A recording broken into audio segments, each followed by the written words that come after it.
Good afternoon or good evening, ladies and gentlemen. My name is Joe Howard. Welcome to this version of Fireside Chats.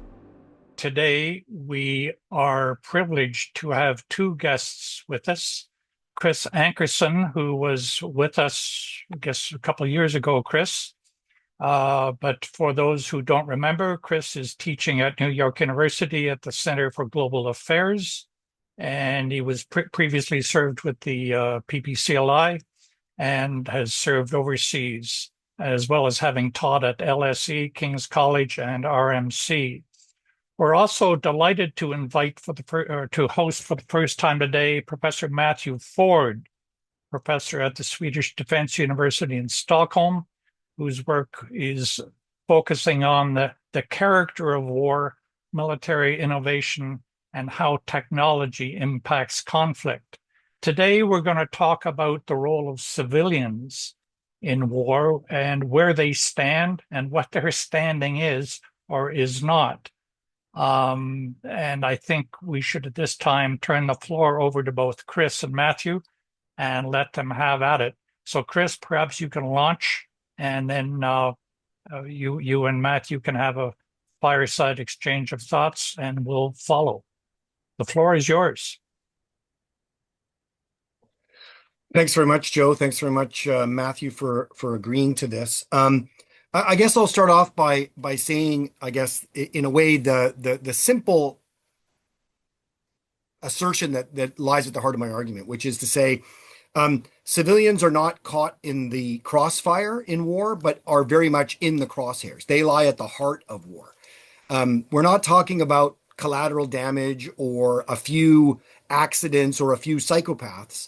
Largely, whether we're talking about the good guys or the bad guys in a war, really civilian populations are at the center of the endeavor that we call war. And the research I'm looking at goes back across the modern period. Clearly, we could go back 10,000 years and come to the same conclusion, but we have this illusion that armies would fight armies. All we need to do is remove those pesky civilians out of the way, get them to a safe place, either through physical removal or through a bunch of control measures, laws, etc., and then just let the armies have at her, and we would have no problems in terms of unfortunate civilian casualties. My contention is that is not the case. That has not been the case for many, many years. And it's not an accident that civilians are very much at the heart of war as an endeavor rather than some peripheral afterthought. And I know, Matthew, this is one area that we agree on. We just agree on perhaps the difference in terms of its novelty or not. And maybe it would be useful for you to talk about how you see civilians and war in the more contemporary battlefields. So, so I think Chris and I spend a lot of time arguing back and forth over these points, and it's partly framed by a book I wrote, a couple of books I've written, one Radical War, the other War in the Smartphone Age, where I point out how technology itself, Internet of Things, smart devices, smartphones, are making it possible for us. We're carrying supercomputers around with us with sensors,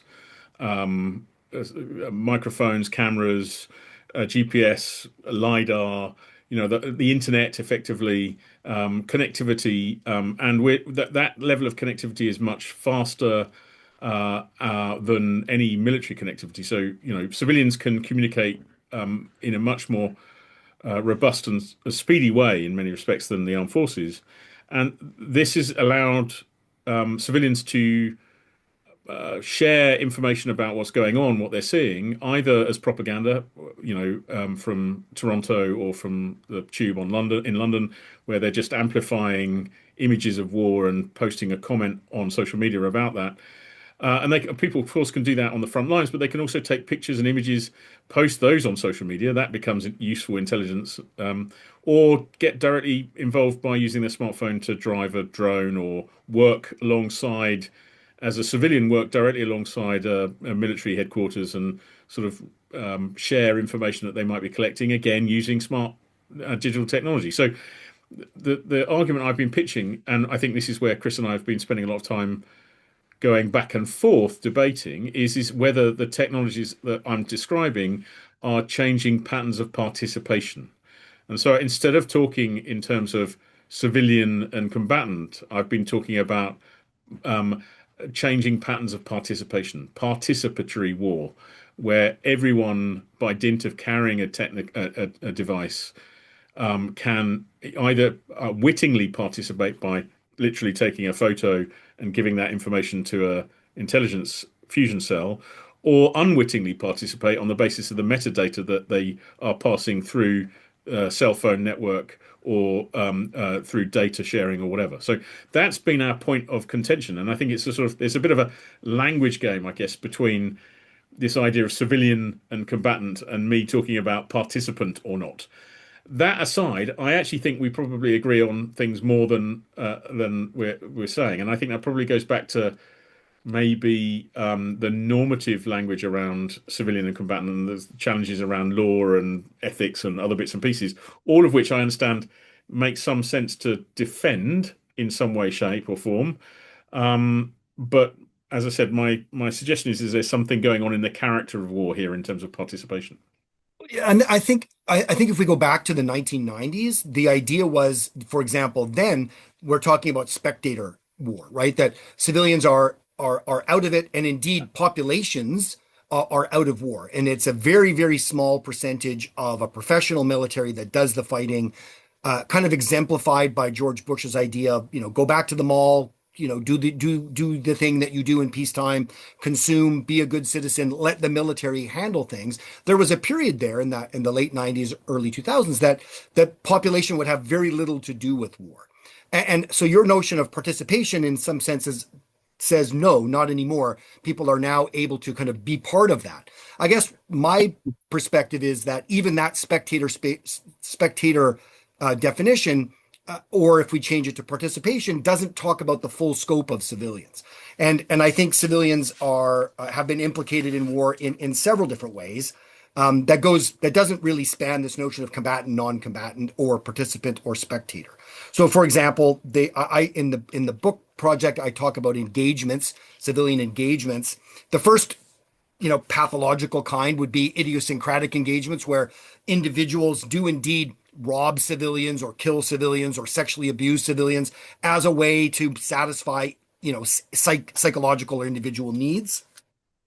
But if we go kind of on a spectrum, there's another dimension in which civilians have been engaged in war, which is through what I label as exploitative engagement. So either forced service or enslavement or taxation or confiscation of goods, or indeed forced multiplication, where you've got a civilian aid group, for example, doing something. And like Colin Powell said, hey, NGOs are actually our best force multiplier on the battlefield. Their work is being somehow co-opted and turned into part of the larger war effort, even if that's not the way they see themselves.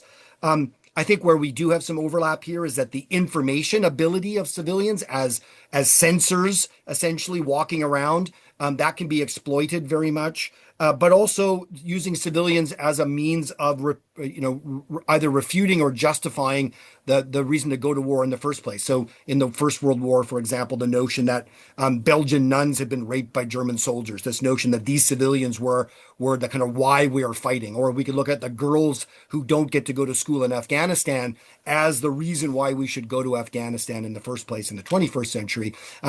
Those civilians had very little agency in that, but they were used in that way to kind of become part of the war narrative. We can go beyond exploitation and become very callous with our own civilians. So scorched earth, for example, one of the examples I use is the Chinese decision to flood its own Yangtze River valley in order to deny that territory to the Japanese. Of course, this had enormous civilian effect on their own population. Tens of millions of Chinese were displaced. Agriculture in that area was ruined for decades. So there are ways in which civilians become implicated in war that don't require them to pick a side or take on a particular activity.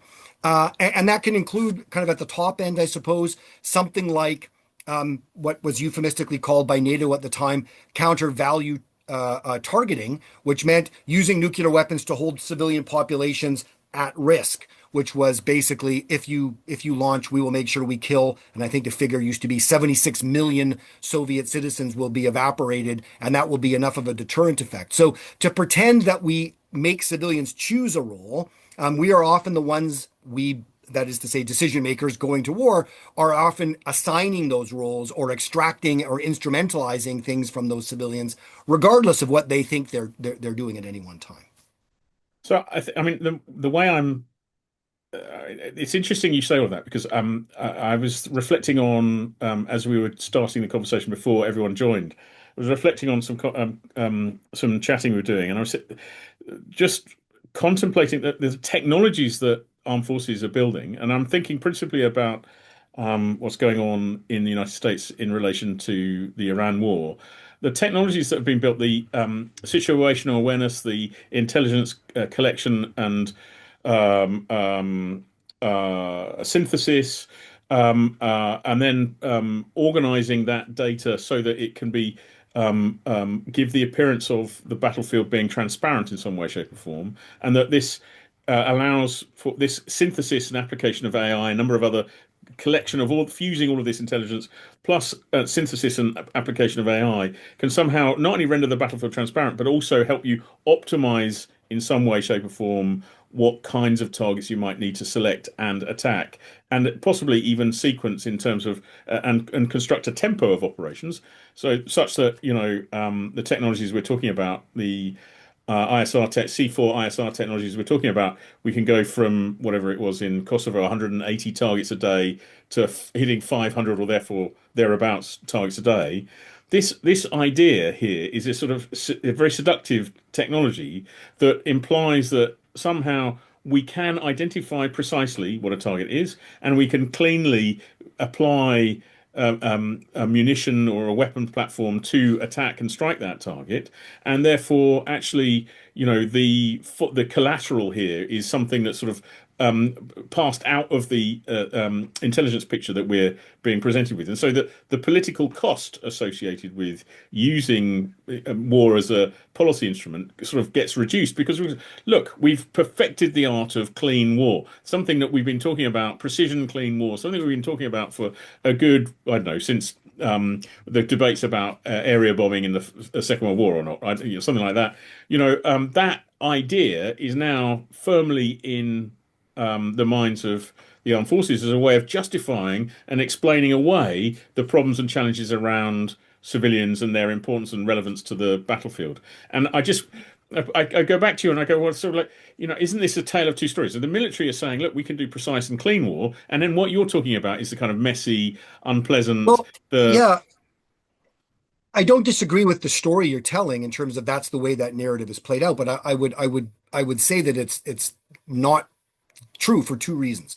One is the very logic that you're talking about starts implicating more and more what we might call dual use technology. So for example, if civilians are walking sensors and they use their smartphones to do that, then regardless of how accurate the missile system is or the weapon system is that you're using, whether it's a space-based laser or a dumb bomb, the fact that you've now kind of widened out the potential target set. So now a 5G tower is got some military relevance because, well, civilians could be reporting battle damage assessments via an app in Kyiv through a 5G tower.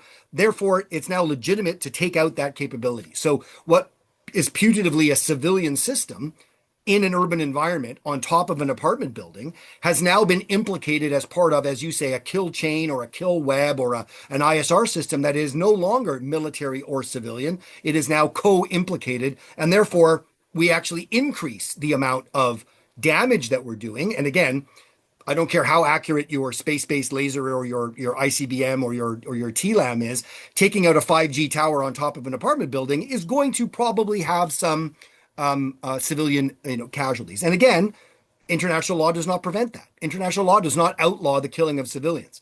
It talks about proportionality, it talks about distinction, but if you start blurring the lines about what the distinction is that 5G tower a civilian asset or is it implicated in a military targeting system, it becomes very difficult. So I think that's one way in which the weapon system accuracy is a non-issue if you've widened the target set to include things that would normally be or used to be called civilian. I think secondly, we just don't see that. Whether the military has this closed door discussion amongst themselves, war is much more than military activity. We just look at what happened in Iran, the notion of if we cause suffering to the civilians, they will rise up against their own regime and regime change, will occur. That takes civilians at the heart of the enterprise. And it doesn't matter how accurate, how many square centimeters, the missile system can affect. The general impact that you're trying to cause is deprivation, fear, panic, aggravation, a sense of enough is enough, whatever that is you're trying to engender in the population. You're going to do that through kinetic means, and hopefully those civilians then rise up and throw over this regime. That is a good example of where civilians are not ancillary to the war aims. They are very much the mechanism by which you're hoping to activate.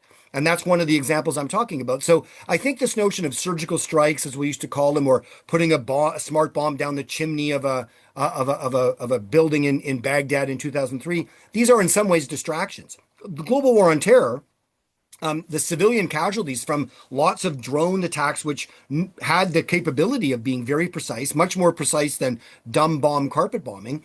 The body count just doesn't tell that story. The body count around the world, from Afghanistan to Sudan to Syria to Somalia to Yemen, tells a very different story. Civilians were very much the implicated in these activities, regardless of the precision of the actual weapon system.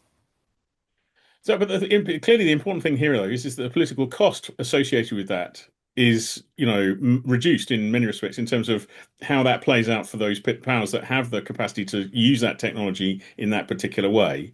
Because everybody over the age of 18 is automatically, suspect because they're of military age. We militarize the civilian population in order to legitimate why are you attacking it? But again, if I'm a Russian planner and I say, well, I don't know that lady and her buggy driving, walking down the streets of Kharkiv weren't actually reporting on incoming drone strikes.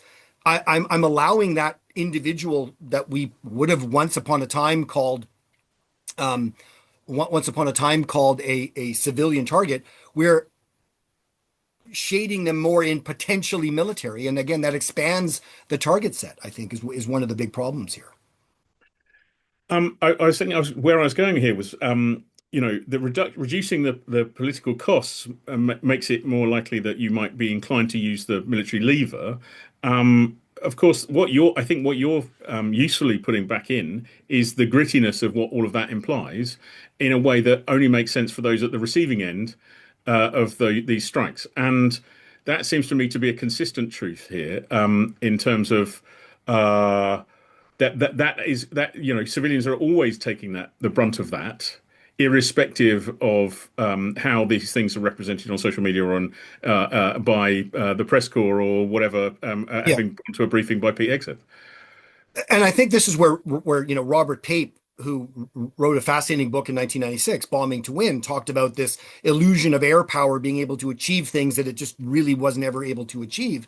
He's since kind of updated his thesis to say it doesn't rarely work, it never works. And yet it's always kind of, if only we do X, then we will get result Y. This is that sanity, that's the kind of cleanness that you're talking about, that all we need to do is apply calibrated surgical force in a particular way, and we will get a nice, definitive, decisive answer out the other end. And I think the picture at very best is mixed.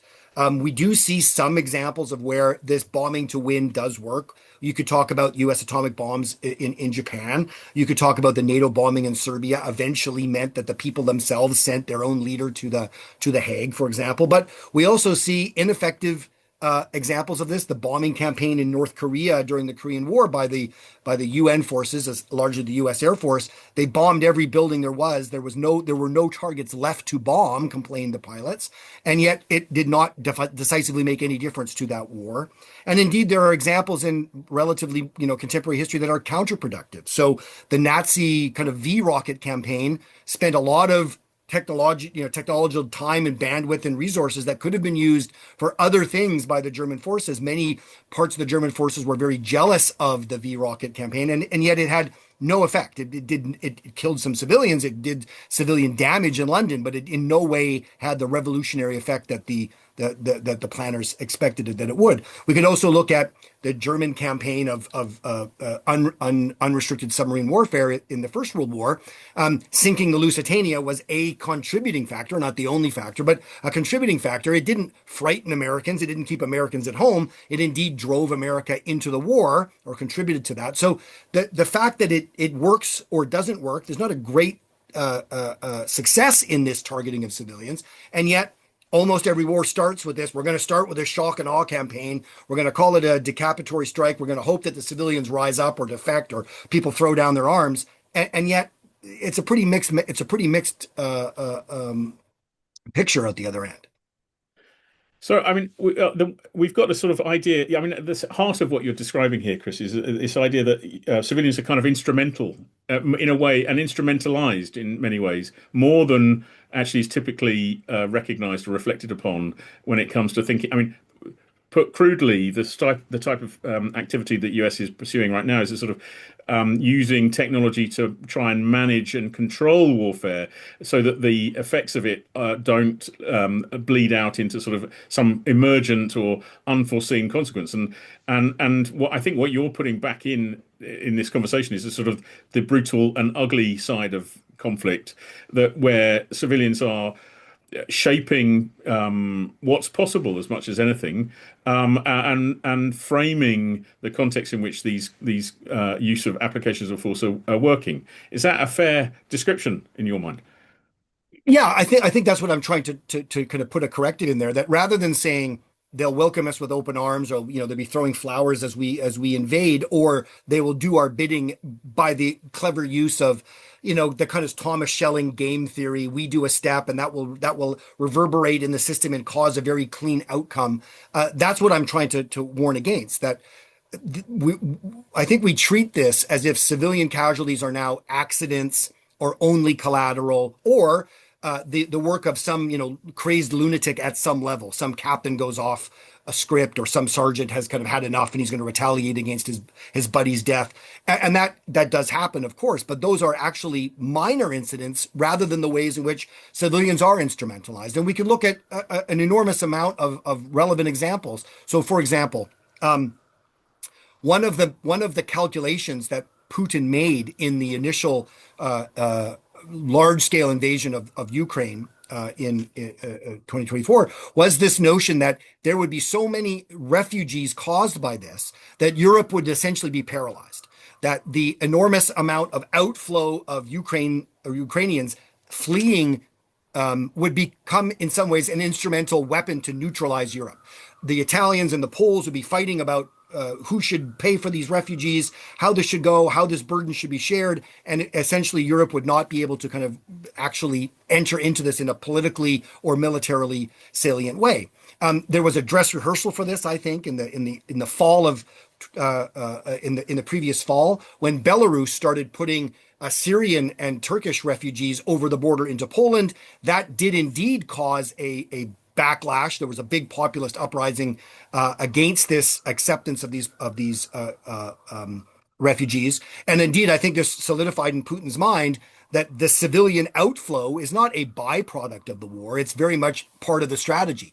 And we saw this ethnic cleansing in Yugoslavia, where Quentin and I spent a lot of our younger years. The calculations of all of the sides very much did not see the civilians as an afterthought. They were part of that strategy. If you want to call it a multi-pronged strategy, if you want to call it a hybrid strategy where there was a military component, but there was also a terror component. There was also a public relations component that saw civilians as at the heart of war, not as, oh yeah, they might be a few people upset or scared by this. This was very much calculated in, and that was the point. If we can generate those outflows, they will destabilize neighbors. They will frighten neighbors into not criticizing, etc. And it's just another example of where civilians are indeed instrumentalized. So why do we keep telling ourselves that the civilians aren't the objects of war? Yeah, I think we don't like the fact that that's the case, and we want to be able to tell a story that we have the surgical strike capability to not have that happen, or we have the rules of war, we have international humanitarian law that says thou shalt not. And actually, it's a poor reading of both of those. I think I've already talked about the surgical aspect, but international law does not outlaw killing of civilians. It restricts it, it tries to restrict it, but we've seen now regimes, good ones and bad ones, that don't necessarily want to give much of a toss about international humanitarian law. 1945 proved that if you win the war, then you're not really going to be held accountable anyway. So the idea would be get it over with quickly and win, and then it'll be a fait accompli, and the civilians will be treated very much as oh well, some eggs had to be broken in order to make this omelet. And generally speaking, victors have enjoyed that kind of a piece. But we have a whole range of reactions, the international community, if we can still even use that kind of quaint term now. Yes, we do sometimes punish people who kill civilians on the battlefield through prosecution and through sanctions, but we also aid this process by having humanitarian aid feed displaced populations. We give compensation, so we do aid that process. We abet it in many ways. We often facilitate ethnic cleansing in some ways, or we prevent the escape of civilians because we want them to stay where they are and not abandon their homeland. We do try to do some punitive protection of civilians through things like responsibility to protect, or the POC, the protection of civilian mandates that were added into almost all peacekeeping and peace building missions in the UN in the last decade. Arms limitation through things like the Hague process about, cruel and unusual weapon systems shouldn't be used against combatants or non-combatants. And then lastly, we often ignore it, right? It's victor's justice, or we are willing to trade amnesty for peace. And there's immunity given to warlords or others in exchange for some stable peace. And I'm sure, much to the chagrin of many people watching what's going on in Ukraine, when a deal is made, unless it's an outright defeat of the Russian forces, which I very much doubt will happen, any deal at a table will sadly involve some form of impunity and some form of immunity from prosecution for those people who are implicated in things from child abduction to individual cases of rape or mass policies of civilian executions. I'm sure there will be, as there usually are, some form of turning a blind eye to that in the name of the greater good that will come out of it. And given the amount of imagery about war that we see available on our devices, I mean, there's an enormous amount in a way that I don't think anyone might have thought through 5, 10 years. Certainly in the last 15 years, there's been an explosion of imagery. It seems to me to be quite odd that somehow we can sort of self-deceive ourselves. I mean, what do you think is going on there? I mean, the military themselves, for obviously, are saying, well, we've designed this clean thing, this clean technology for killing, and that makes us, we can leave them to get on with their own thing. But then this imagery comes back at us anyway in the social media context. Yeah. And what's going on there? Well, I think that's the fascinating piece, right? That we look back at the advent of social media, and some of us in this room are old enough to remember what that was, but still young enough to be able to play around with it and kind of know what we're talking about.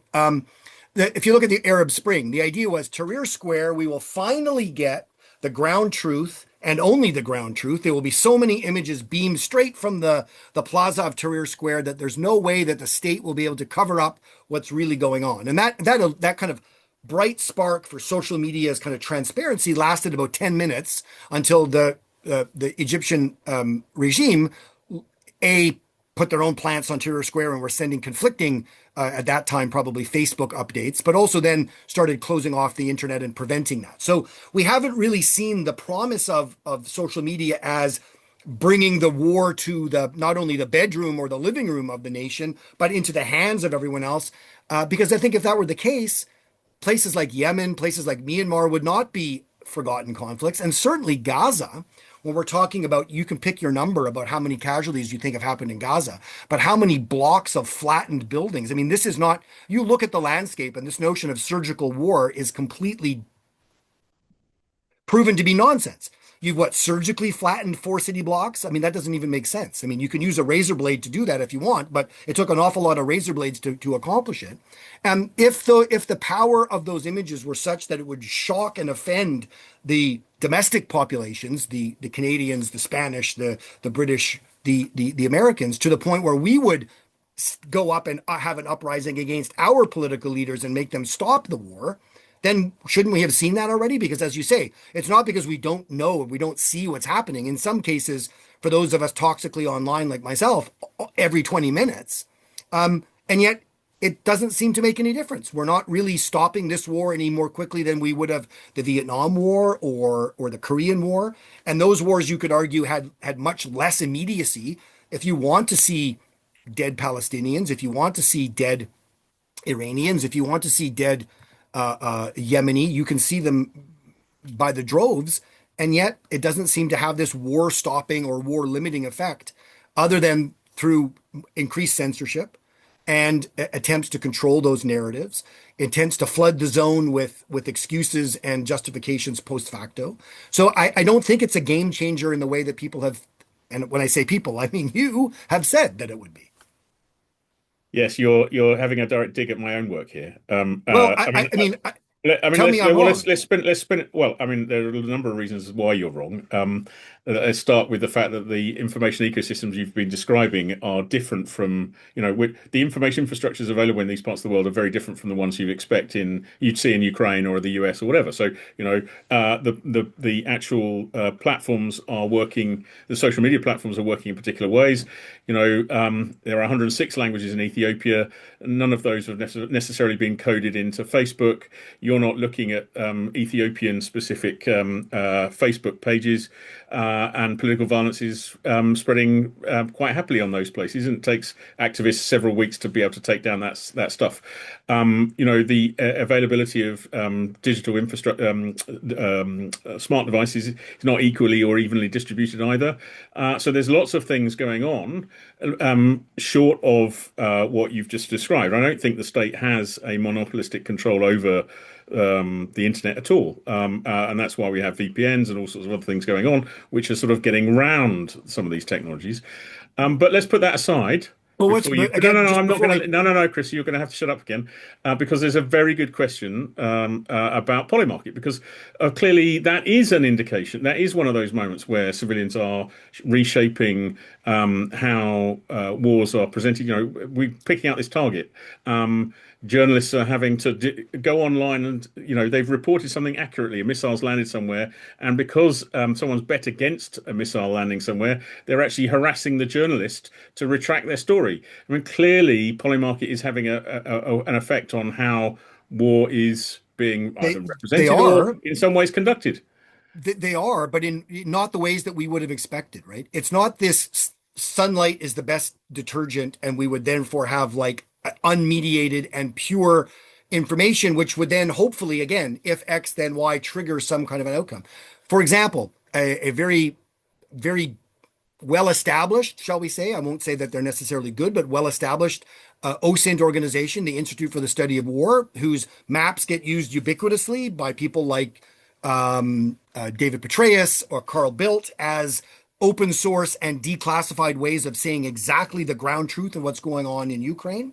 Very early on, after Polymarket came out, somebody working at ISW in the map making department determined what I put out on the internet is largely the truth. So therefore, they fudged a map in order to win a Polymarket bet and then changed the map back, and were only found out after the fact. And we see this in terms of weather reporting now. We see this in terms of a whole bunch of different ways. Polymarket has not made things more transparent. It's actually helped people manipulate big data in order to gauge an effect. So again, Polymarket isn't making somebody in the White House go... How is that not my interpretation of what's going on in terms of participation in war not actually working? I mean, these representations are being manipulated. Well, again, the idea that we would have this transparent view and we'd be so horrified by war... I'm not someone who believes that would argue that a transparent view is necessarily available for all the reasons that you've actually set out. Yeah.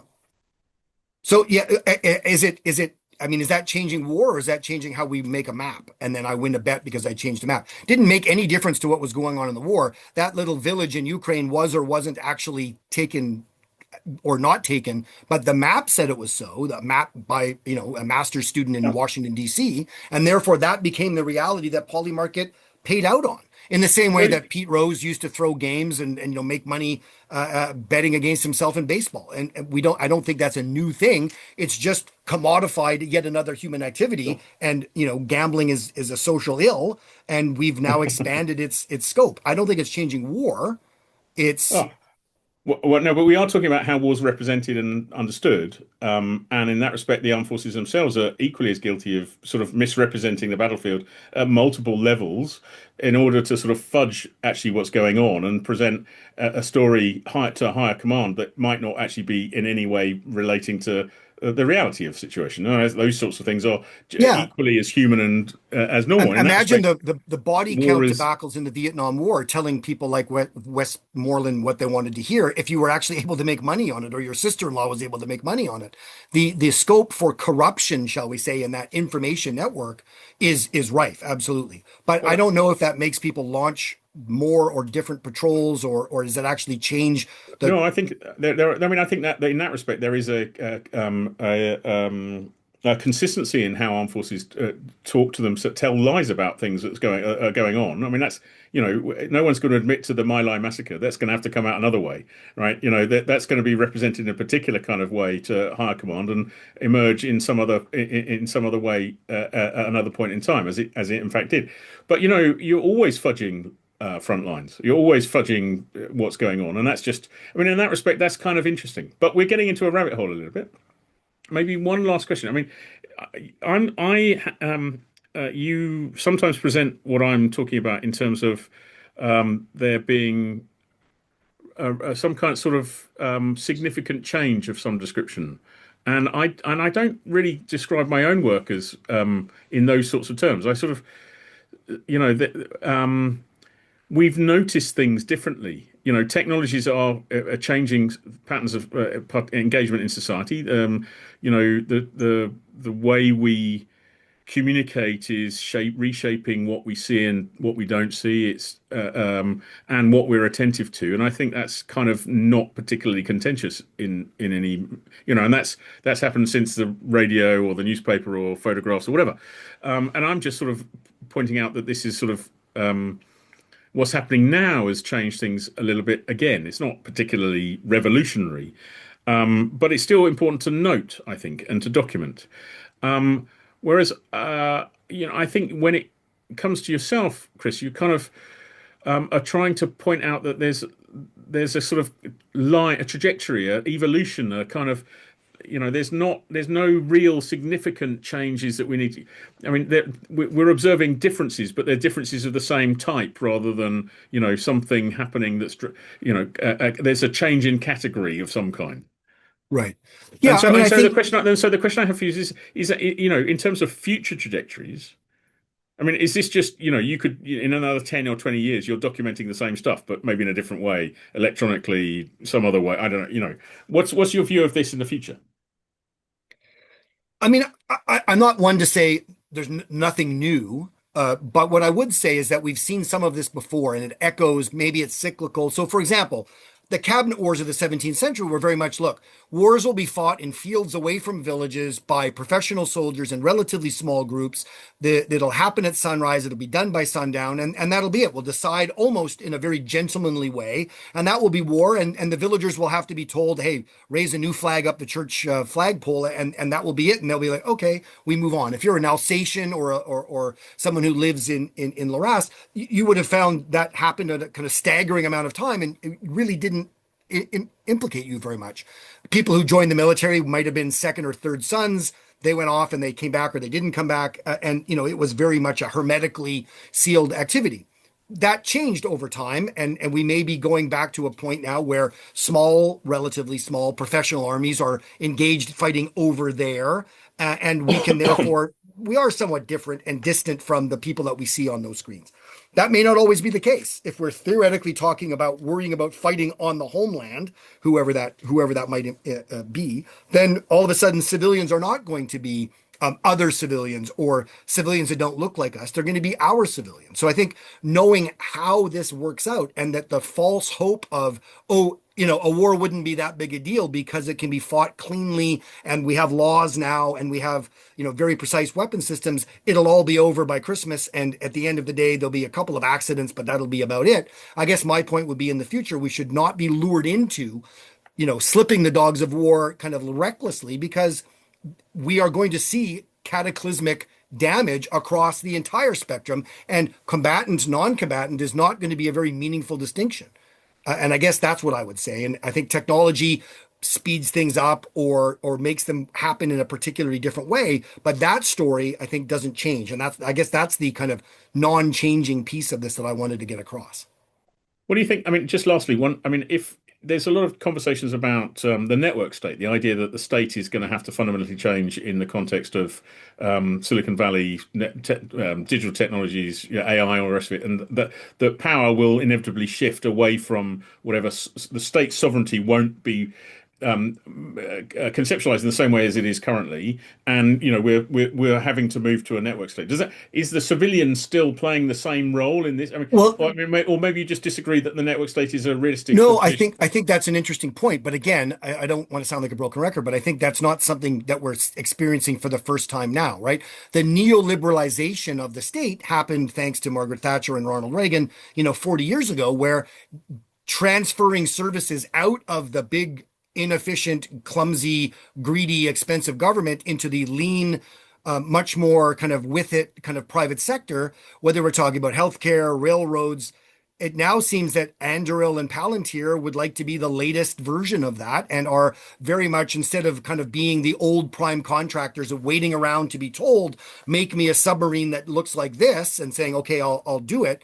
We now see Anduril that says, no, my job is to think of the weapon systems and think of the strategies and then sell them back to the government so that they can use them. As the Anduril and Palantir kind of tech bros will say, we're the patriots and we want to kind of lead the state to fight better.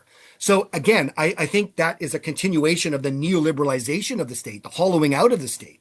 It's perhaps everybody's had this last frontier, whether it's the National Healthcare Service or it's the military, that those would be the last bastions of state enterprise. They seem to be not immune from this blurring, shall we say, of the civilians taking over. Just like telecoms got taken over, it used to be entirely a state enterprise. Now it's certainly not. I think that's where we're headed, that indeed Palantirs are going to be leading the state in terms of where and how wars will be fought.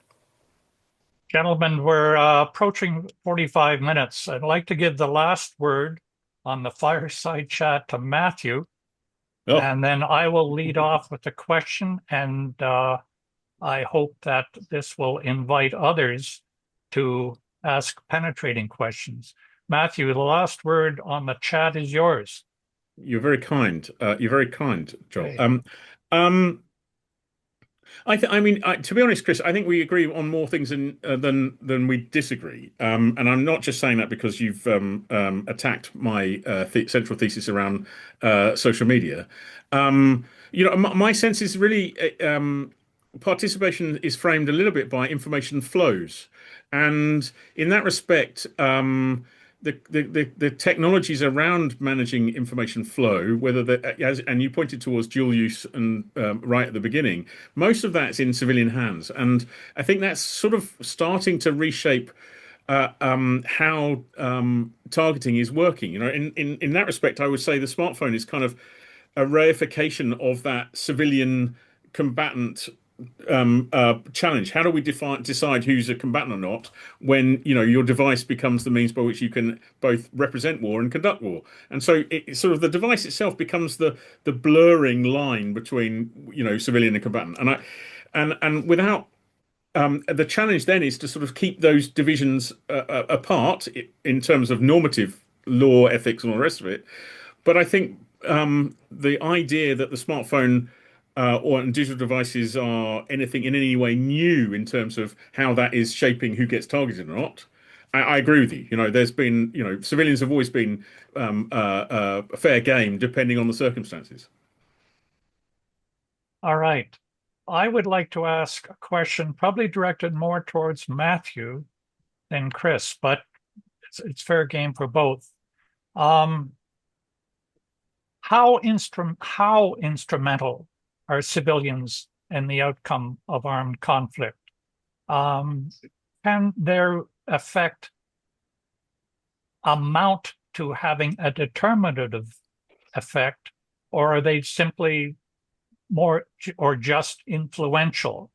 Is this a function of education, of this level of education of civilians, or the system from which they come, whether it's democracy or totalitarian? But I'm trying to get a better idea of how much. You've put out the hypothesis, but I'm not going to ask you to quantify it, but try to quantify it.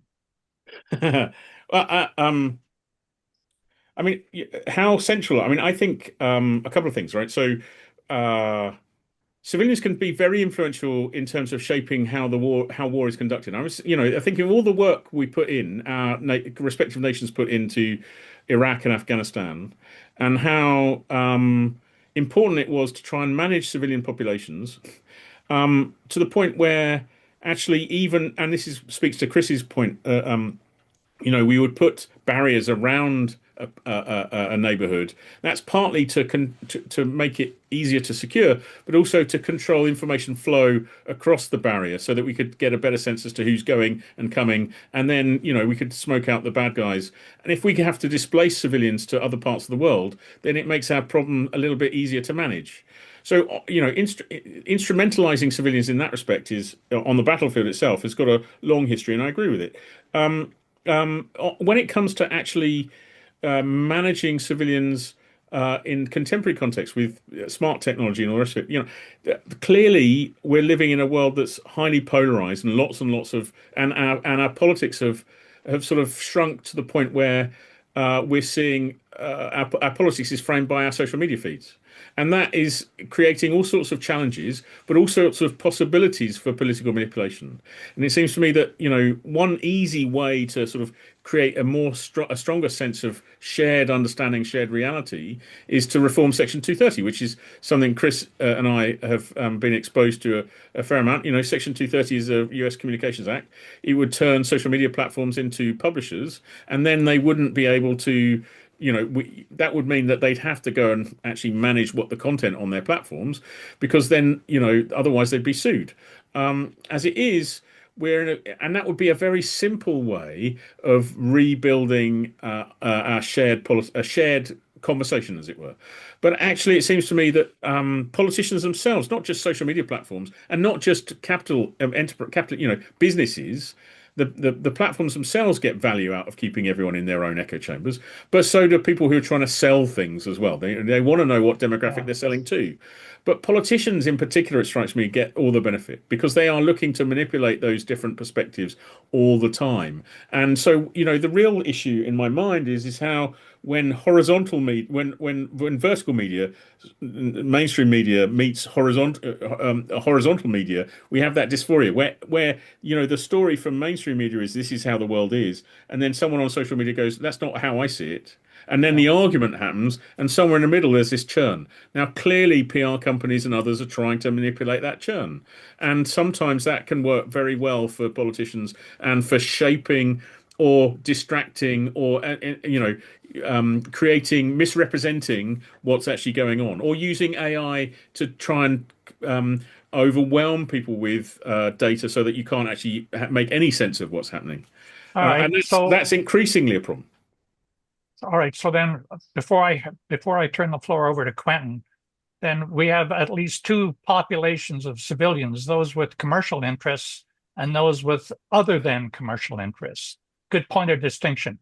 Quentin, I understand you've been very kind enough to volunteer to moderate the remaining questions, so I'll turn the floor over to you. And lots of good questions from Quentin I could see them popping up, and I was trying to keep up with them. Yeah, they're all in the chat, Matthew. So I just logged them in the chat and I run them through. So thank you both for this. It's been excellent. So there's at least 6 questions up in here. Some of them are multiple parts. I've noticed that one of the common threads that seems to be emerging is that the distinction between combatants and non-combatants is getting blurred. It's not as nice and clean as it was in the European wars of the 1940s and the way it's just depicted in the Geneva Conventions that came out of that. So with that as a sort of a framing, I'm going to pass over to Kenneth Watkin, who's got a series of questions about that. And then Kenneth, you first, and then Basir, you're going to come up afterwards. Okay, thanks, Quentin. Look, interesting discussion, gentlemen. But the first thing that came to mind as I heard you talk is how do you define civilians? And so it seemed to me a lot of your talk was sort of making a distinction between conventional forces that might be uniformed and other people.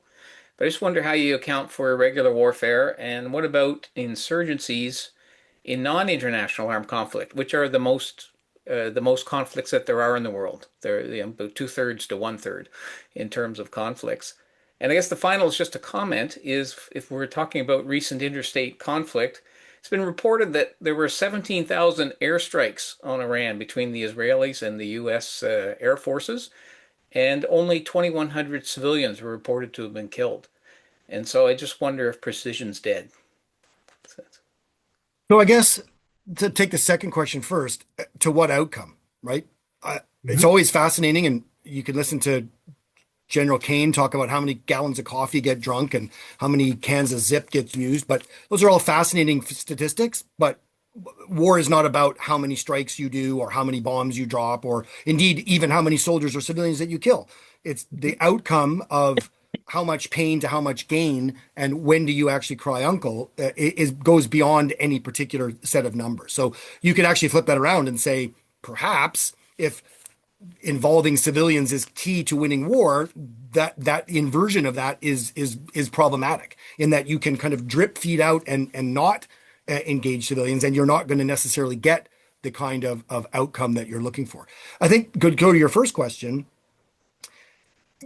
This happens in interstate wars and intrastate wars, whether you're talking about, and even when Quentin was talking about the European wars where, uniform, not uniform, that doesn't include lots of people, SOE, the resistance, but also forced labor, slave labor, civilians that were, had their rights and property confiscated. Civilians are implicated in many different ways. And this combatant, non-combatant divide is not the only way to look at a civilian, right?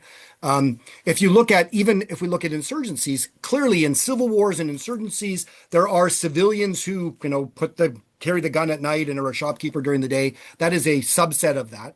But the notion of population-centric counterinsurgency acknowledges that the hearts and minds of the civilians are a point of gravity, a center of focus, the vital ground. And it just goes to show that civilians are implicated in either the defeating an insurgency or indeed creating an insurgency. There is some group that is looking to affect and have the allegiance or at least the connivance of the otherwise not engaged civilian population. It is at the heart of that strategy to either incite a civil war or to defeat a civil war. You're looking at controlling in some way that civilian population. That also happens in interstate wars. And the strategy, the logic at heart of this doesn't change very much. Maybe I'll take the other question then. I mean, it's been I'm not entirely sure. I'm not even sure how to answer my own question. So, people, if everyone's carrying a digital device and everyone is either providing metadata by carrying that device, then that data is then feeding into these situational awareness platforms, Palantir and Maven Smart System and all the rest of it. How is it then you would distinguish between a civilian and if everyone's participating in that way, how do you know who's actually fighting or not? Okay, so they're shooting back. Okay, so at what point, you see where I'm going? You can pick apart the pattern of life. I mean, how much data do you need to be able to get to a point where you can absolutely categorically say that that's a legitimate target using the simple elementary rule, the data points that we are all producing and end up getting fed into these systems. Especially if we look the same, if everyone's armed, 350 million weapons in the US. So if everyone's armed, everyone looks the same, everyone's got a digital device, then how do you pick out who the bad guys are? And okay, so how much processing power do you need to be able to do all of that? So I start to think that actually what goes on here in terms of in targeting terms is you end up having to sort of designate kill boxes. Things that might be in here might be kind of legitimate, but we need to go and dig in further to be able to pick out the data and spot the patterns of life, and then combine lots of different sources so that we can have intelligence to the point where the targeting circles meet, and then we can legitimately strike something. But what does this Maven software smart system do? It takes all the traditional military intelligence feeds and then layers those, fuses all of those, and combines that with databases of various historical data, and then combines that with open source stuff. And so you get these layers of circles coming together, and you get the interesting thing that you pointed out: 2,100 civilians out of 17,000 strikes. It's not that, I mean, in the scheme of things, that's remarkably low. But the one strike that really does hit my mind is the one that was attacked, where the 175 kids or people were killed in a school. And that was partly a function of historical data, at least according to public reports, historical data implying that the school was actually a military location. And the other is that an AI generated image was posted on Instagram 2 days before the operation that it showed that there was military equipment in the school. All of that comes together, produce the right tick in the box to say that's an appropriate target. When we outsource some of this stuff to these systems, and then those systems look beguiling and imply that what we're looking at is an accurate picture of the world, then I think we've kind of got a series of problems that imply there's a sort of one-to-one relationship between a data point and a civilian or a target, depending on how all those data points come together. So, and I don't know. I'm not quite. I can't quite answer my own question. If everyone's a data point, then how do we distinguish between? We're all participants. How do we distinguish? Yeah, But just wonder if you could answer. How do you define a civilian? Well, I mean, for me, it's a participant, so I don't even have the category. So it's over to you, Chris. You started this. Yeah, I mean, I would say somebody who's, in terms of interstate wars, somebody who's not formally part of an armed force. That's a civilian. So again, and you can take concentric circles out from that. So if you are a munitions factory worker, are you a civilian or are you contributing to the war effort? Well, you're not wearing a uniform, but you're clearly contributing to the war effort. But if we had to have a binary term, you are a civilian. You're not a member of an armed force. It gets much more difficult in civil war and insurgent capabilities. Again, if you're going to say at 10:17, did the person have a uniform on? At 10:17, did he have a rifle in his hand? Then you can make that distinction. Whether that's falsely attributed or not is a different story. But I mean, I think the point here is that the populations that we think are outside of combat, that are minding their own business, have not gone to the colors, are still part of the warfighting effort in terms of being targeted or instrumentalized in ways in which we kind of dismiss. And our legal systems, the fact that we call it collateral damage, the fact that we call it, an accident of war is very much, I think, too euphemistic.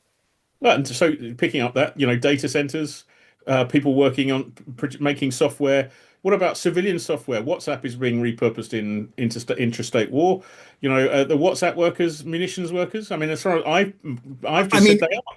And we've seen this too, right? The U.S. Marines that were sleeping in Lebanon in the 80s were seen, this was somehow, outside of combat. Well, that's not true, actually. I mean, they're uniformed members of an armed force. They happen to be off duty sleeping in bed, but it was considered a terrorist activity in order to take them out. So, we take this line and we draw it where we want to, in a sense, in both ways. I think it is ambiguous, and that's the whole point, that it's not some neat, tidy, sanitized thing where we can sit there and say that was a war crime, that was just counter-value targeting. So a lot will come down to who is a lawful target and who is not a lawful target. No, but I think that's the point, Quentin, is that the way we structure law hinges on questions like that Mr. Walken is talking about. But that is in some ways on the margins. It's very much ancillary to what we're talking about here. That Are you going to say a woman returning from school with a baby in a baby carriage who just got on her app to say there's an inbound Shahed drone, is she now part of an ISR framework? You can make the argument that she is, but you can also make the argument that, hey, she never signed up to anything. She just has this public service app. It's like 311, the bus is late. That's all she's doing. She's not part of a military activity. It's civil defense. I mean, we draw these lines all the time, and yet the justifications and the argumentation about double tap and whether we're going to, is it okay to take the responders to an accident as part of that initial scene? These are blurred categories that, as Matthew talks about, language games, right? We use the terms we want to when we want to say, oops, that was an accident, rather than that was deliberate. And in groups and out groups, we tend to ascribe intentionality when they do it, and it's an accident when we do it. So this distinction about who is or who isn't is actually quite beside the fact and quite punctilious, actually. All right, Kenneth, does that answer your question? Yeah, it does. It confirms that political scientists don't like the law. That's No, I think that international lawyers think that they're not doing something political, which is absurd on the face of it. So, Chris, to go back to your example of the woman with the baby carriage and the app, we ran into this problem in Afghanistan where we had patrols going out, and they would be accompanied by kids flying kites. Now, is that kid flying a kite because he feels like flying a kite, or is he part of an elaborate signaling network? Sure. And who's implicating that child in that framework? Is it the Taliban? Is it NATO because they see it that way? It's not a kid, it's an 18-year-old, or it's a military aged male following my patrol. Yeah. Right? It's the same activity on the ground. It's the way that it's framed, and both sides are implicating civilians in that way in the heart of what they're trying to do. Yeah, and to go back to your example of the Marines in Beirut, we had exactly that conversation with our higher headquarters, where we wanted to target a group of Taliban sleeping in a fruit grove. And the response came back, well, are they not off-duty Taliban? Right. So it's complicated. Okay, so we're going to move from there to Basir. You're up next to ask your question, and then Kirill right after Basir. Thank you very much, Quentin, Matthew, Christopher. Wonderful, wonderful session. Learned a lot. And Matthew, you are in a very interesting place. I've been to Stockholm in 2014, and it would have been impossible to envisage, Sweden becoming a NATO member and also reverting back to total defense. And I was told that it was something in the 1970s in Cold War. My experience with smartphones and perhaps employment of smartphones as part of terrorist tech and criminal tech is when it's been used, obviously, in reconnaissance. Actually, FHS was targeted in April 2014, and I raised up the alert. But also, smartphones are able to get the metadata, not only the visual, obviously, but also geographic coordinates. So when the flight I was in had a very curious passenger taking like 500 pictures from the moment we've left the airbridge until we were airborne, and raised the alert. This, it wasn't really comprehended by the cabin chief, but then, eventually the cabin chief comprehended it. Interestingly, Atatürk Airport was not targeted, but Sabiha Gökçen, the other airport, was targeted by artillery fire. So imagine that once you have the coordinates. So my question is, when terrorists and criminals use smartphones to gather intelligence, preparing for an attack away from war zones, how should this be weighed in prosecution? I mean, is it an act of war, or should it be considered a direct terrorist act? Thank you. And both for Matthew and Christopher.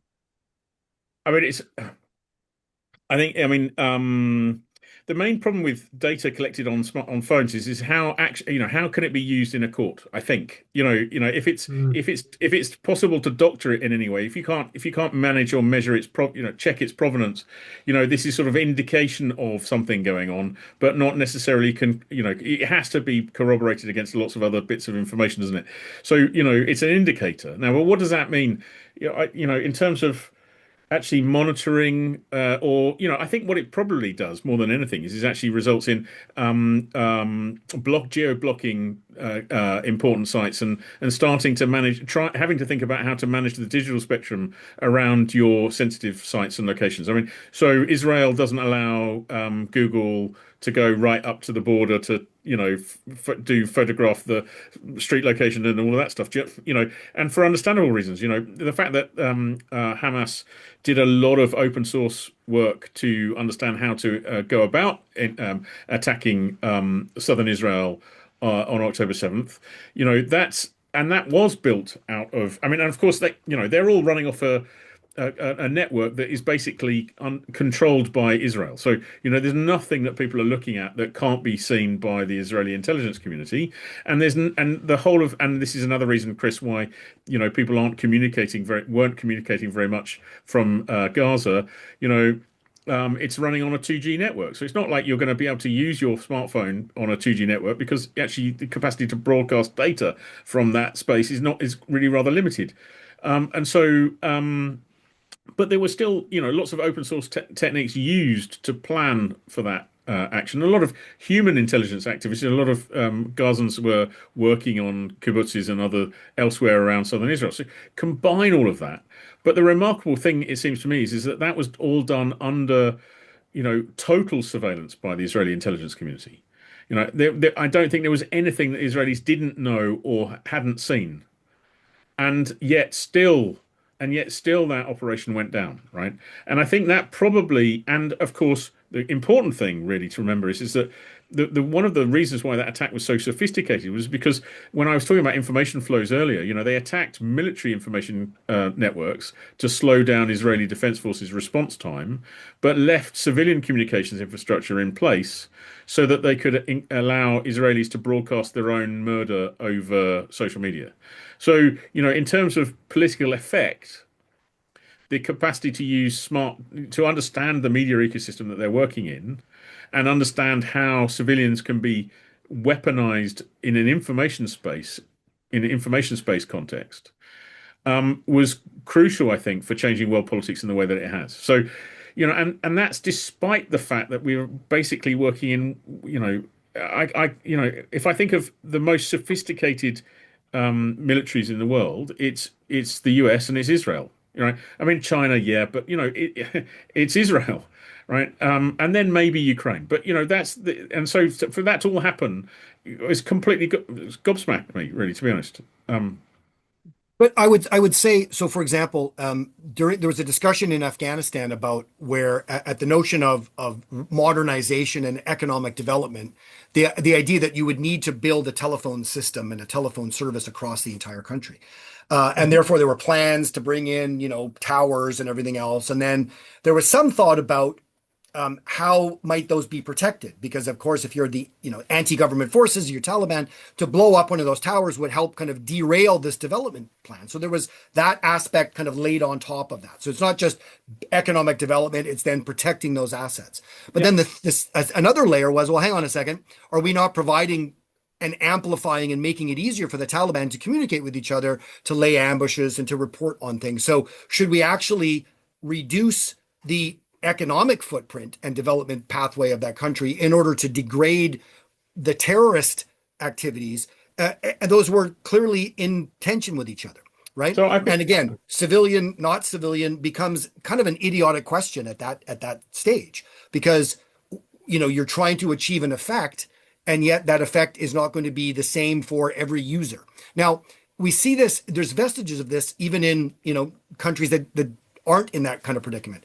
In the United States, mail fraud and telephone fraud are used as enabling legislation because they can be federally regulated. And often if someone will not be prosecuted by a local or a state jurisdiction, the federal government can say, yes, but you wrote a letter to, make a conspiracy about this, or you used the telephone in order to do it. So in some ways now, it'll be like, did you have access to a smartphone? Yes. Well, then you're guilty of using that tech. It's a technologically enabled crime, because we don't really know other than that, like, what else were you doing? It gives you capability, but at any one moment in time, it's very difficult to pinpoint what was that capability. you're squawking information all the time. The metadata you're shedding into the ecosystem is in some ways involuntary and yet still very useful. So I think it's going to be very difficult from some universal perspective to say this is good and this is bad. It will be instrumentalized all the time. The adding another charge to the book thing, you blew up a place and you used a smartphone to do it. I can imagine that now being a second offense in a way, because it'll be very difficult to distinguish that just because you had a cell phone in your pocket isn't going to be evidence of anything really. There's one thing I would like to add in here, Chris. I mean, I spoke to a couple of spooks about what you've just described in Afghanistan, and actually they didn't see the challenge in that way. They didn't necessarily worry about the cell phones being blown up. It was more a question of it was useful for everyone, right? And then it was about who might control those masts. And then, so the interesting thing in a bit of work that I've been working on in relation to Somalia and the Sahel, the people who are most likely to get protected are the telecoms engineers who are actually maintaining the network grid in the first place. And so then we need to think about, how that process is working. Yes, of course, you can blow up the grid, but you are doing yourself an enormous disservice in the process. So, especially a society, war has been existing in the Somali and Sahel for some considerable time. The digital has come to those wars, right? And so then it's about how the digital is shaping economies, networks, and who benefits out of that production, that implementation of the digital into those spaces. So in that respect, I think the topography of future war is kind of framed by these sorts of considerations around information flows. But that's where I am. Thank you very much. Basir, did that answer your question? Crystal clear. And actually, I just wanted to also illustrate another example. The night connecting 2016 to 2017, there has been a massive nightclub terrorist attack in Istanbul. Interestingly, the pub that I'm frequenting, which had a lot of law enforcement and spooks, was targeted almost 9 months to about a year before that by hardcore radical Islamists handing out pamphlets, kind of condemning the pub drinking and a whole series of things. But interestingly, the problem is not the pamphlet, but the QR code. And it had that QR code, and the owner of the co-owner of the establishment showed me the pamphlet, and he was going to actually scan the QR code. And I said, don't. He said, why? It's just a QR code. Well, that QR code could link up to a infected site and so forth. So I guess this is way back 2016. So already there were methods on taking it one step above. Yes, they're handing the pamphlet, but then what is the effect? So I just want to share. You're very, very grateful. Very interesting. Thanks for the wonderful. Good stuff. Okay, we're going to go to Kirill now for his question, and then after Kirill to Stale. I hope I'm pronouncing that correctly, but Kirill and then Stale. Hello, okay, thank you. Actually, you already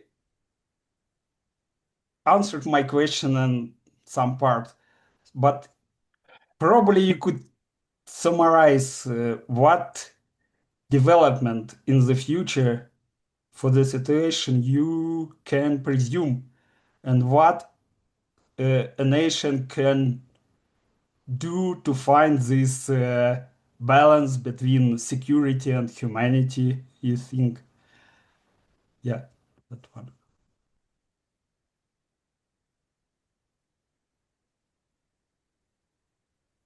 Okay, well, I mean it's a big order, and I guess my contention, because many people ask this, well, hey, wise guy, what's your solution?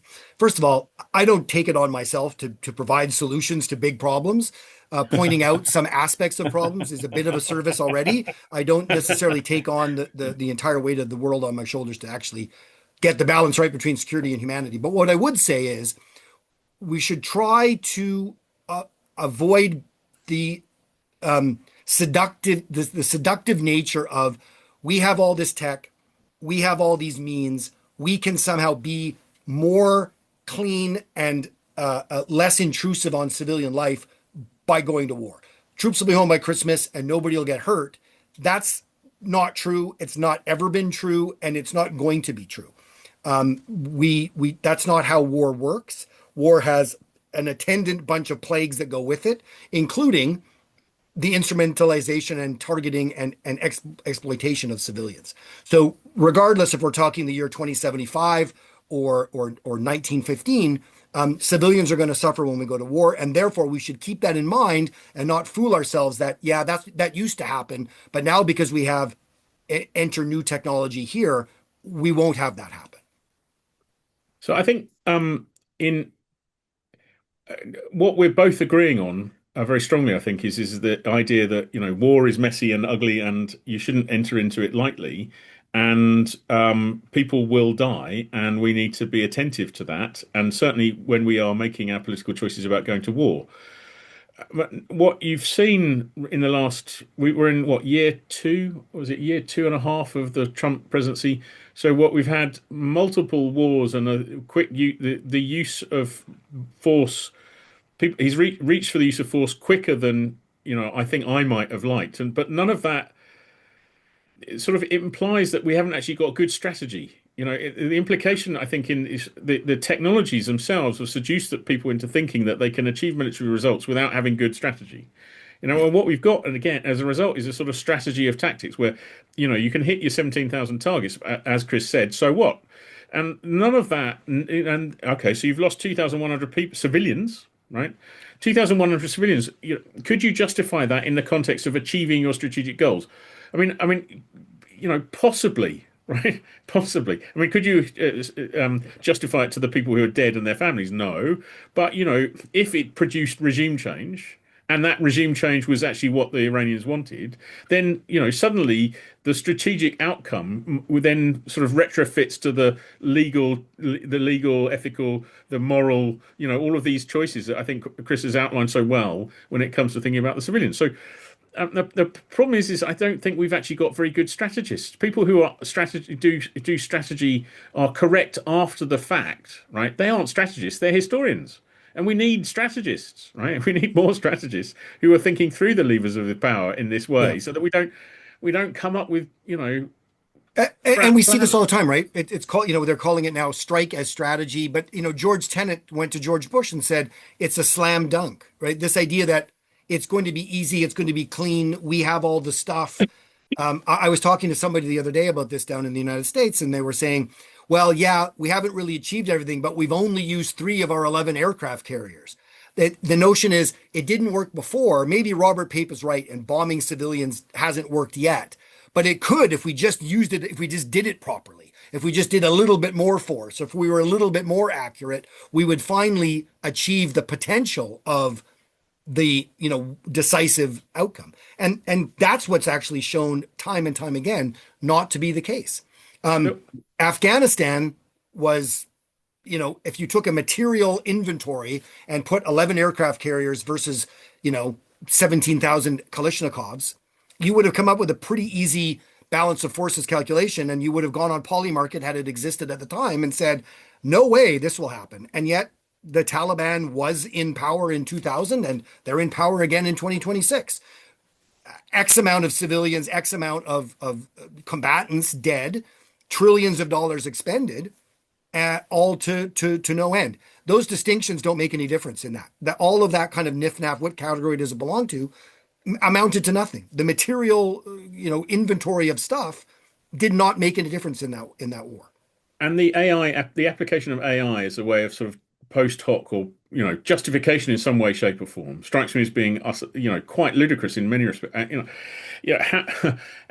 You've got the weight of history, geography, and strategic theory telling you that it's not a good idea to attack Iran, and yet you've got a bunch of statistical modelers and AI technology clever people predicting whatever they're predicting, and yet you still go and do it. Now you could say that they were denying the model's results, or they were working with the model's results, but either way, a little bit of thought about what strategic ambition you had given in these circumstances struck me as being incredibly important, out of which all of the other considerations that we're describing start to become have a logic of the a more appropriate logic for civilian death. Good Okay, stuff. thank you. Kirill, does that answer your question? Yeah, thank you very much. Yeah. Okay, I see another common thread developing here, which is the tension between outputs and outcomes. We're really good at measuring how many bombs we dropped, but no idea what effect those bombs are having. From that, we're going to move over to Stahl, and then I'm going to give the last question to Adil Khan and wrap it up. So, Stahl, over to you. Hi. My question was, how does it affect everyone else? I think you already answered it in some ways, but could you like summarize it quickly? Most specifically, like one's team or organizations. So I think we talk a lot, or people talk a lot about hybrid war, for example, as if that there are categories or colors in a spectrum, that there's yellow war and green war and blue war. And if you do all of that together, it would be something called hybrid war. And that's what other people do, or, that's what happens elsewhere.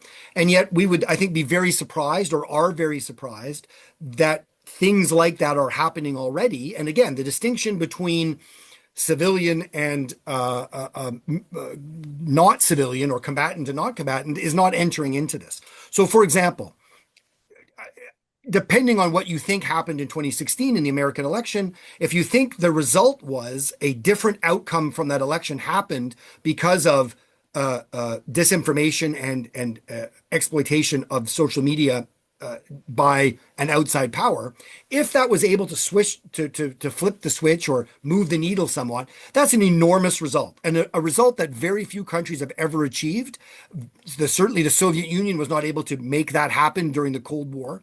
So if it was possible to change the outcome of an election through non-kinetic, non-combatant means, then why would we have this weird kind of distinction between the superior form of warfare, which is this kinetic blow things up and expend so many missiles, versus, hey, let's have a couple of bots and some fake kind of accounts behind keyboards? If we're able to achieve those kind of results, there are examples like this happening all the time. So, for example, the Jaguar company in the United Kingdom was recently targeted by a very sophisticated cyber attack. It wiped out an enormous amount of money off of that company, which made an issue at the time for about a month of about 1% or so of UK GDP. If you can take off 1% or so of a G7 GDP through other means, which we now call civilian, that's a pretty big outcome.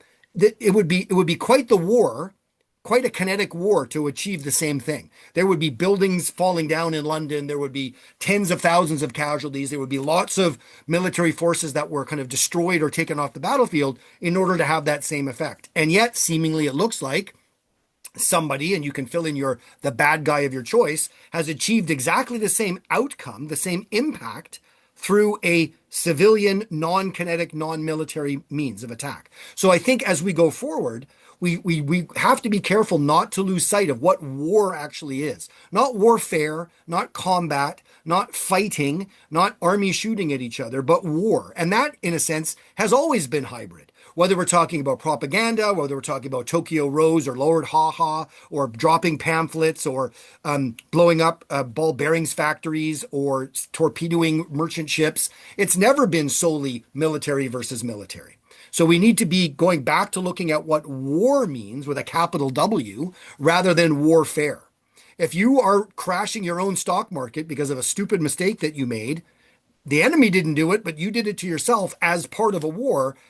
That's going to have an effect that's going to be having an impact on people's mortgage rates, on how much they're able to kind of fertilize their fields, how much gas they can put in their tractor. That's an impact that you generated. It doesn't matter if it's accidental. It doesn't matter if it's collateral.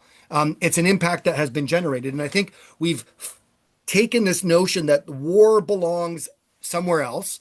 War belongs on a battlefield, and it involves clearly demarkable either military-aged men or terrorists or insurgents or soldiers, and we neglect all of the other bits and pieces that are going on. That's where we've really lost our way. And I think this is where the work of Matthew comes in, is saying there's not some impermeable barrier here, that the battlefield is a petri dish. It is a porous ecosystem that is technologically infected, but it's also infected through things like diasporas, infected with things like remittances, and a whole bunch of things that are low tech and high tech.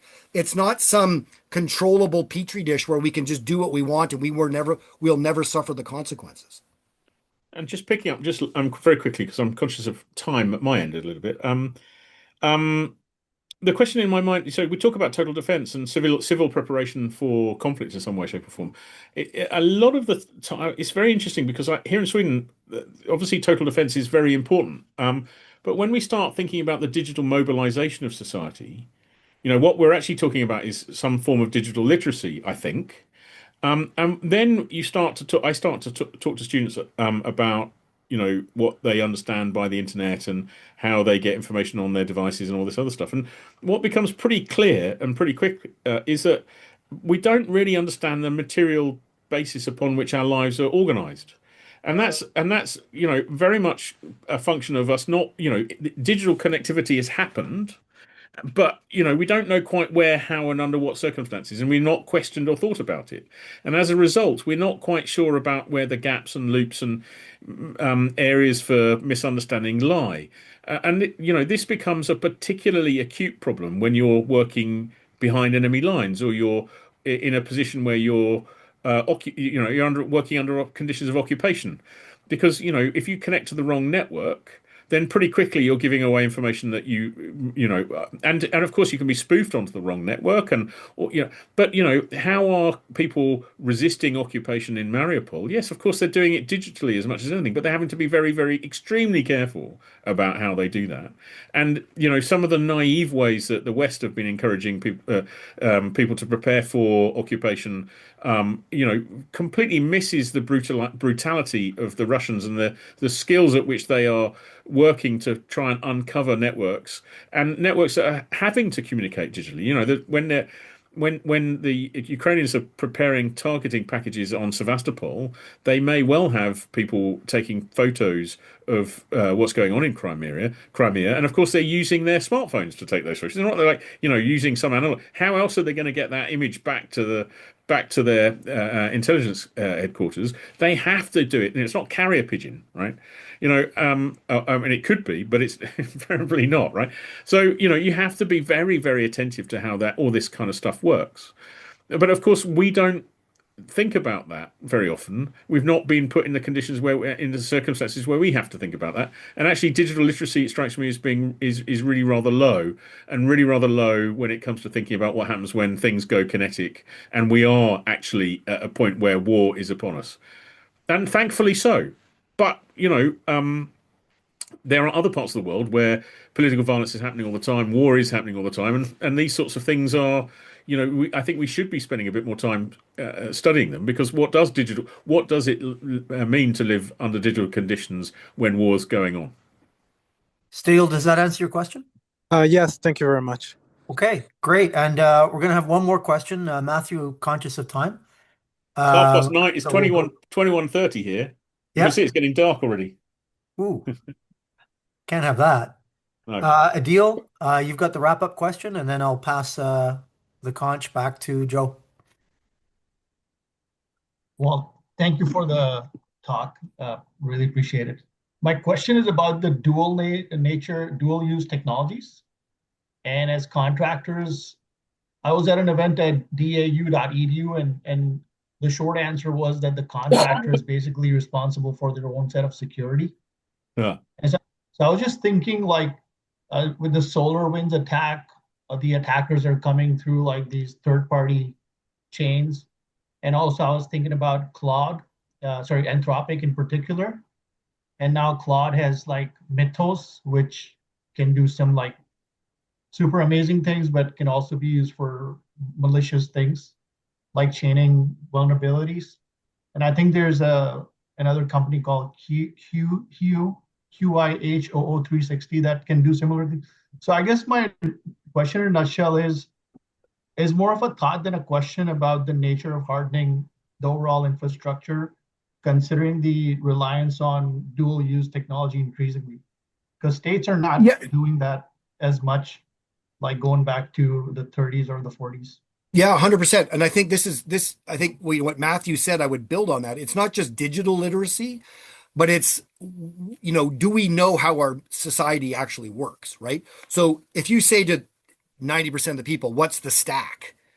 They won't understand that there are layers to things. If you talk about supply chain integrity, that's a very thorny issue. As you say, how do you know where the lowest common denominator, the third party plugin, or the piece of equipment that is actually infected is infecting now something of a much higher order, and the difficulty of understanding that and then balancing that from, yeah, but we better do this because it's cool or fast or profitable, or if we don't do it, the Chinese will do it, or whatever, leads us not to necessarily worry about those things because it's never happened before. It's not a big deal. I mean, I remember when the NSA, started looking at cyber and declared on a Monday saying, if it's .gov or .mil, we'll take care of it. If it's anything else, that's over to you. The government has nothing to do with it. That lasted about 10 minutes until somebody reminded them that most of the dams and other critical infrastructure are owned by civilian companies and are indeed running on .com domains. So anytime we try to make a dual use is actually almost now again a silly kind of distinction, like civilian or non-civilian. Technology is technology. It's agnostic, right? It is agnostic as to its use. Are we going to ban a telephone because there's telephone fraud? No, we don't do that.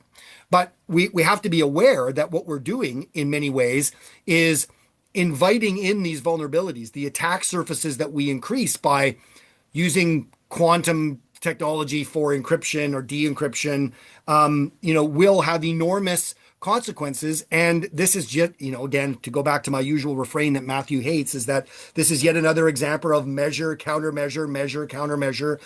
We're never going to get to a point where we've won this issue and now my supply chain is secure and now I don't have to worry about it anymore. The idea is, as this iterates and the new emerging technology, the frontier of technology moves out, we are not only increasing capacity, we're increasing vulnerability at the same time. Yeah, that's exact. That would, couldn't have said it better. And that's not just me. And that's not just me trying to wrap up. I mean, genuinely. I mean, I write about the stack in my book, right? So, totally. Okay, Adil, does that answer your question? Yeah, thank you so much. Okay, great, Matthew. Great wrap up, and I'm glad we ended on a note of consensus. There is one hand up, which is from Basir. Basir, did you have another question or a follow-on question? I just wanted to tell Adil, as a contractor myself, I also experienced it. So kind of well said, you're on your own. So in that regards, develop your enforcement, both integrity of the people you are working with, but also holding them to the standards that they should. Because I came across a major cyber attack in 2014, left a laptop unattended, and then 25 malware, 7 of which weren't on the McAfee's registry. But of course, by basically keeping the pressure on McAfee, eventually they wonderfully solved the problem. So it's going to require a lot of headaches and heckling. But obviously, this experience should be also fed to the government so that they realize what they need to do. Because it is, at the end of the day, you're part of the supply, so you shouldn't be on your own. Outstanding. Okay, so with that, we will bring it back into Chris's and Matthew's original point, which is that the distinction between combatants and non-combatants is becoming increasingly blurred and may not be very useful. With that, I'll hand it back to Joe. Thank you, Quentin. If I were to sum up the last hour and 3/4, the state may own war. Somebody said war belongs everywhere to everyone all the time. And I'll sign off with one last question to which there is no answer. Will AI ever become in its own right an owner of war, sentient AI? And maybe, Matthew, that's something for you to write another book on. With that, this session is closed. I want to thank everybody for what is a really gripping conversation. This really is leading edge stuff. And on behalf of everybody, thank you very much for your patience. On the 20th of May, we will be having another fireside chat. This will concern whether or not a state's ability to create and accumulate wealth is a vital national interest that deserves protection. So until that time, thank you very much for showing up. Matthew and I were to have had a date following this, but we will have it later this week, if you don't mind, Matthew. It's late, but you owe me 15 minutes of your life. No problem at all. Pleasure. All right. Thank you very much. Ladies and gentlemen, this concludes it. Thank you very much, and we hope to see you next month. You take care. Bye-bye now. Here, cheers.